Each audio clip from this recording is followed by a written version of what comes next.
Hey everybody, and welcome back again to acrylic pouring. Today we're going to be doing a black sand beach pour, and this is just a photo of all the materials you'll need. You're going to need a wood panel, resin, some pigments, a blowtorch, mixing cups, protective material, and then of course covering for your floor or whatever work area you're on. Now, as you can see here, I have my panel set up and I went ahead and just painted it with a little layer of acrylic paint. It gives me a little bit of a guideline for where to lay my resin down. This is a totally optional step. And on top of my board, I have my 2 cups and I'm measuring out equal parts of resin and hardener. Make sure you read the directions on the back of your particular resin because it might not be equal parts like mine is. One of the biggest mistakes you can make with resin, and probably what accounts for most resin mistakes, is just not reading the instructions. So after mixing my resin thoroughly, and for me it was 3 minutes, I went ahead and divided the clear resin into 5 individual cups, and I'm adding my color to them. To some of the cups I'm adding a high flow acrylic, to other cups I'm adding regular acrylic, and I'm also adding some metallic pigments. Now you can get these pigments anywhere from eBay to Amazon, or you can get them from the affiliate links down below. And the pigments, you can use a little amount, will go a really long way. And just remember that whatever you're adding to your resin, you don't add more than 10% by volume. Adding more than 10% by volume will change how the resin cures, and it might not set up properly. So I'm just mixing them in really thoroughly until the color is nice and even. If your resin gets too thick, it should be about the consistency of honey. So if it's any thicker than that after you add your pigments and acrylic, you can add a very small amount of denatured alcohol to thin.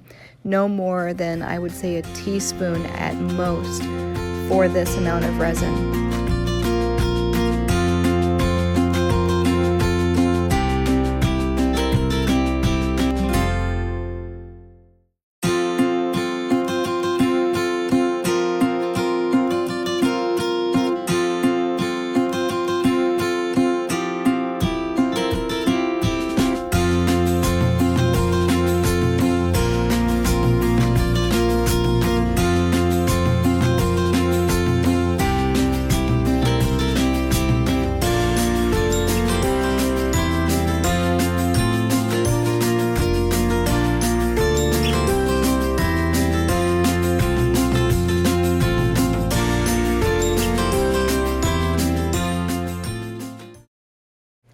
So after your resin is all fully mixed, we're going to start on our pour.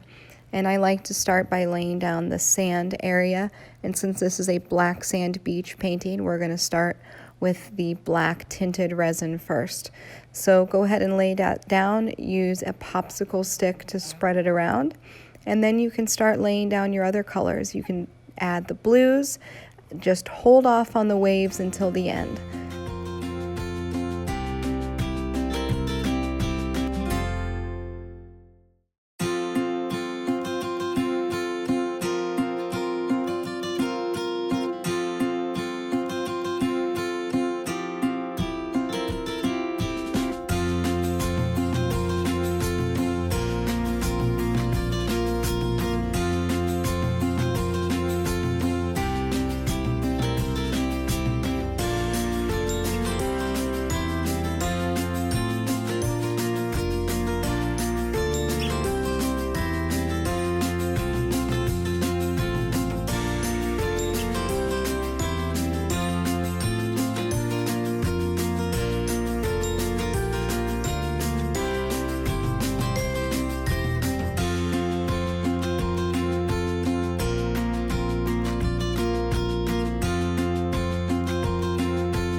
Okay, so as you can see, I have all my colors down.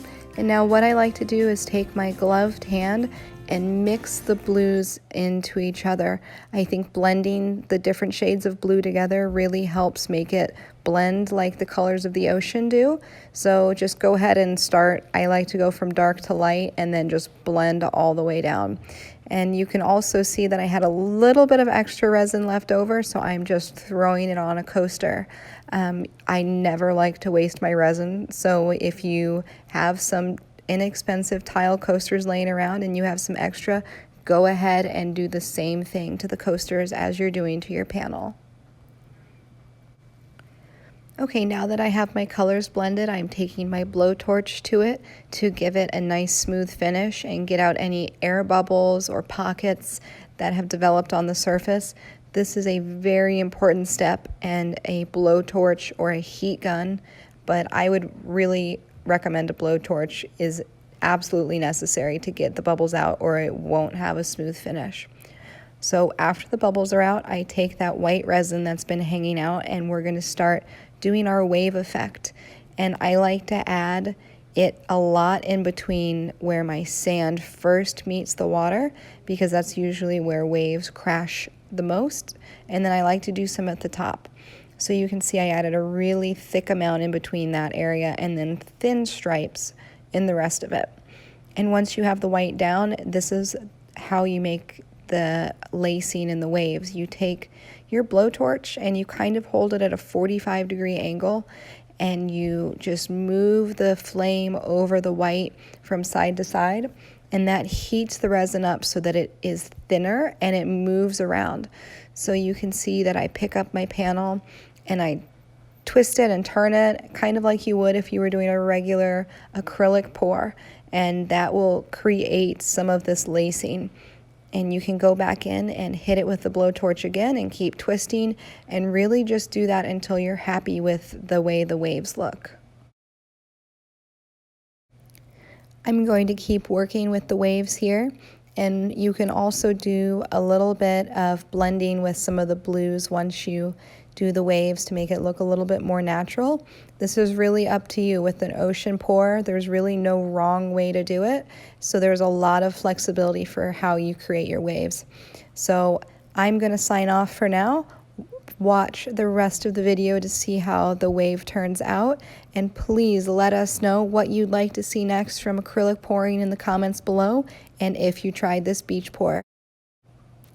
Thanks for tuning in today with Ann Upton on acrylic pouring, and happy pouring, guys.